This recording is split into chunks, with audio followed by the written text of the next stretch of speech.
Hey guys, today we're talking about pet insurance for rabbits here in Australia. Now there is some misinformation out there about this topic, and as someone who has had pet insurance for my rabbits, I wanted to address those for you today. The first most common myth I hear is that there is no pet insurance for rabbits. We do have pet insurance for rabbits, but there is only one provider of it, and that is a company called Pet Cover. Rabbits fall under their exotics insurance. With a rabbit plan, you can claim back money on things like vet fees, imaging such as x-rays and CT scans, and dental work. So we do have insurance for rabbits, but there's only one option for it. The second most common myth I hear is that it's not worth it because they don't cover much and they don't cover gut stasis, which is one of the most common bunny illnesses that a lot of owners would be worried about.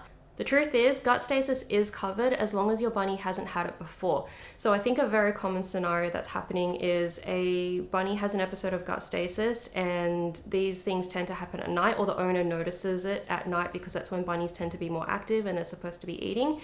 And so they have to take their bunny to an after hours vet, which is obviously a lot more expensive. They have a little heart attack at how much the vet bills are, and they decide that they want to get insurance so they don't have to pay that much again next time. Unfortunately, if your bunny has had gut stasis, it's considered a pre-existing condition, and with Pet Cover, there is a lifetime exclusion applied to that. So your bunny will never be covered for any future gut stasis episodes. I took out policies for both Turbo and Jelly at the end of last year. Before taking out the insurance, Turbo had had episodes of gut stasis, he'd had ear surgery and dental disease, so obviously these were considered pre-existing and they were excluded from his coverage. His ear and dental exclusions could be reviewed again after 24 months, but the gut stasis fell under a exclusion called digestive disorders, and that one was for life. Jelly, on the other hand, had no pre-existing conditions, so she was covered for everything. You may have noticed I've been saying had a lot because I ended up cancelling the insurance policies.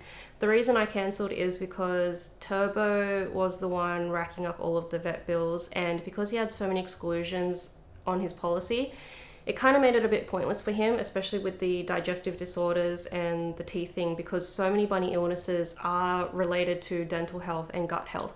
I wasn't really able to claim for anything, and I was getting really stressed out with Turbo's vet bills, so I just cancelled both of them because I was trying to find ways to save money. But really, I should have kept Jelly's because she's still young and healthy, doesn't have any pre-existing conditions, so if she was to get sick in the future, I would at least be covered. So to summarize, I really do think pet insurance is worth it if you take it out before your bunny gets any illnesses. Even with gut stasis excluded, I could have saved thousands of dollars on Turbo's ear and dental surgeries. So I do regret not getting it sooner. At the end of the day, it's your money. It's up to you how you spend it.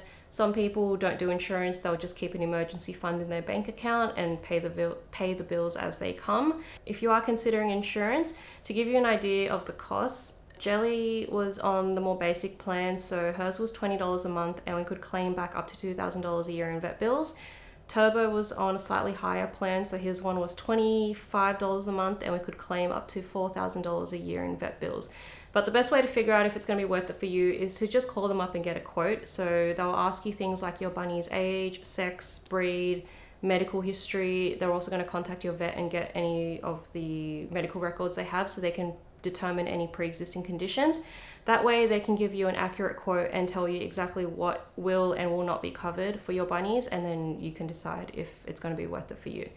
So that is pet insurance for bunnies here in Australia. I hope you found this video helpful, and I'll talk to you in my next one. Bye!